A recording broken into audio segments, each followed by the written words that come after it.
The Age of Uncertainty podcast by Nigel Baker. In Whatever Happened to Nigel's book? Gradually. We are in an ing world, not an ed world.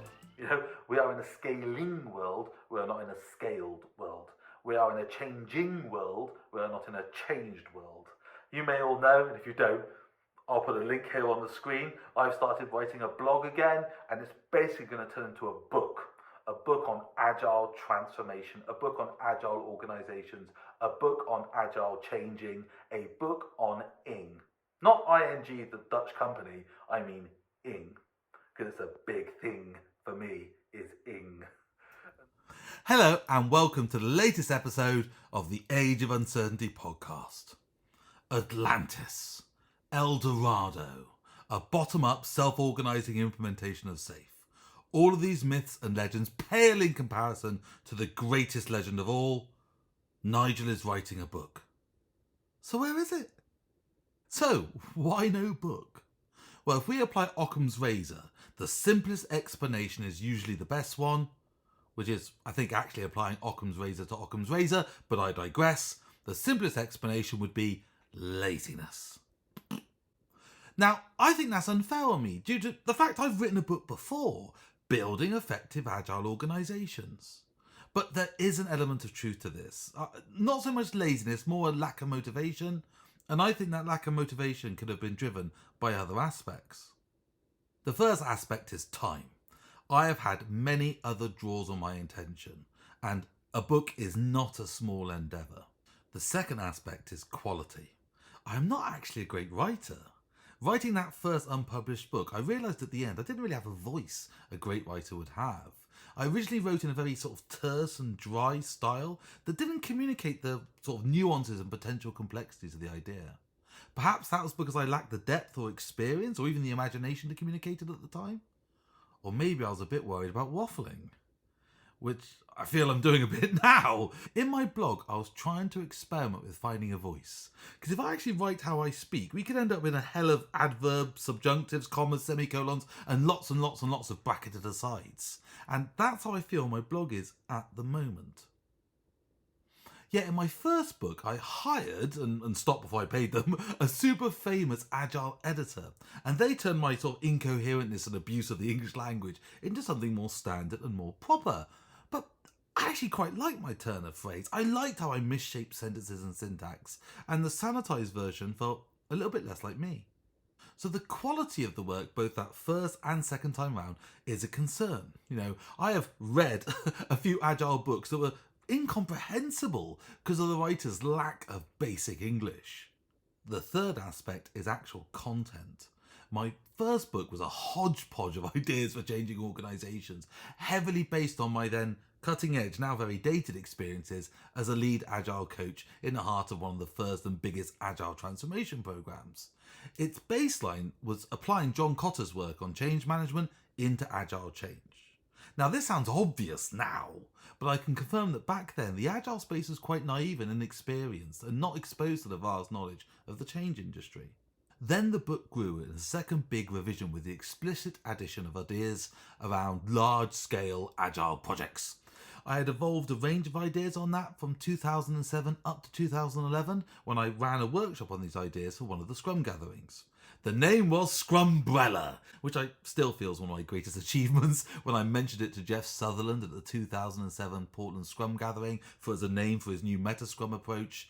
Oh, the disdain emanating from him and the rest of the audience. I could just feel it. So the book effectively became two parts, one on change and the other on large Scrum. There was a third shorter chapter, which was a small section on what we would now call enterprise agile organisation patterns, but back then was just about agile organisations. The Scrumbrella part grew and grew over the next couple of revisions. So that book started in around 2010 at just around change, and it was short, about 9,000 words.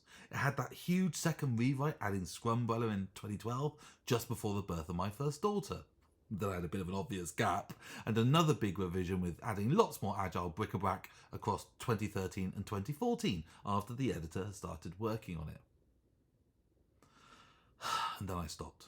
Safe supposedly first appeared in 2011, but I don't really remember hearing about anything beyond mockery about it until 2014 or so.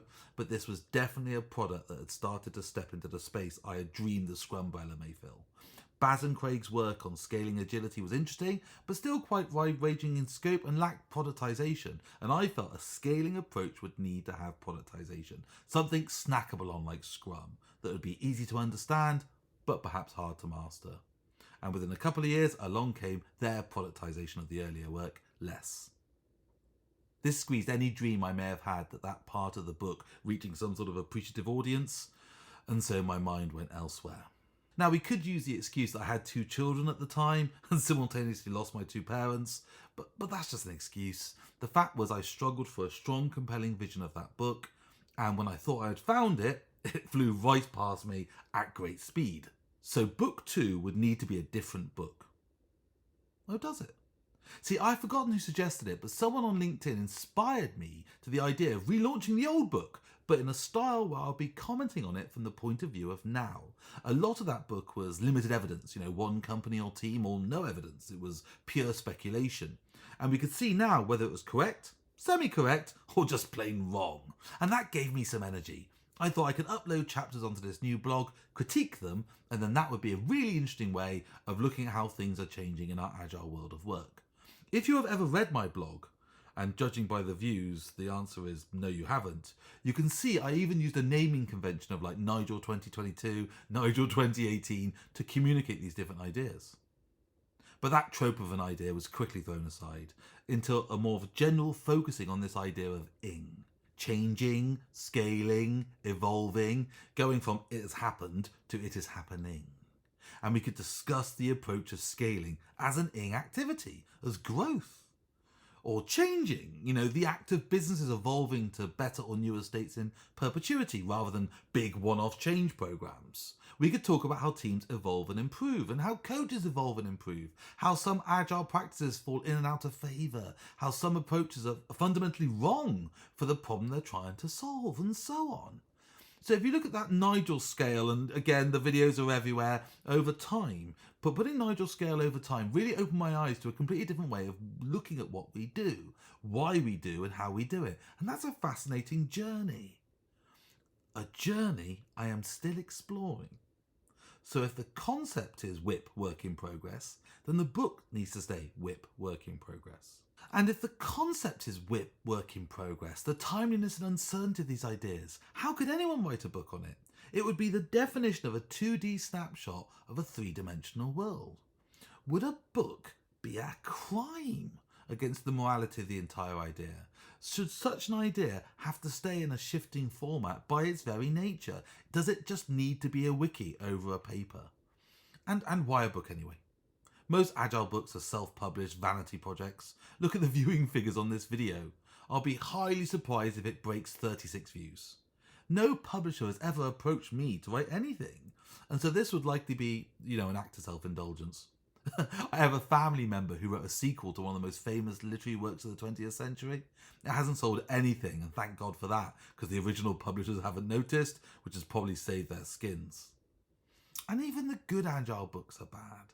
99% of them could communicate their premise as a tweet, and everything else is just padding around that tweet. Do we need more words?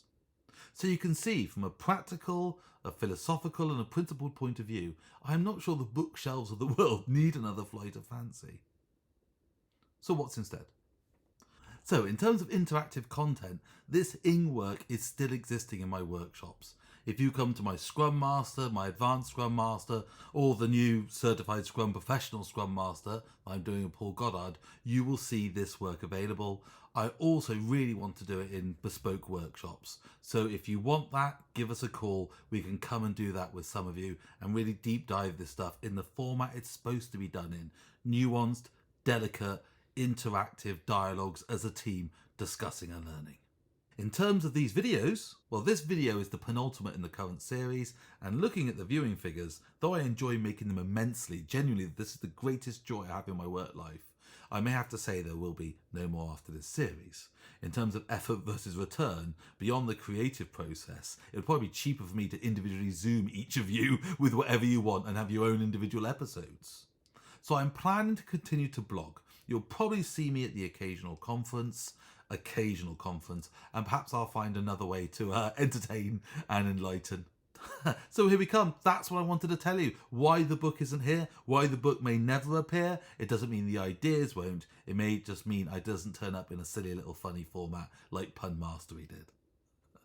Thank you for watching. Next week is going to be the final video in the series and possibly the final video ever in this podcast. I hope you tune in one last time. Thank you so much and goodbye. See you soon. Cheers.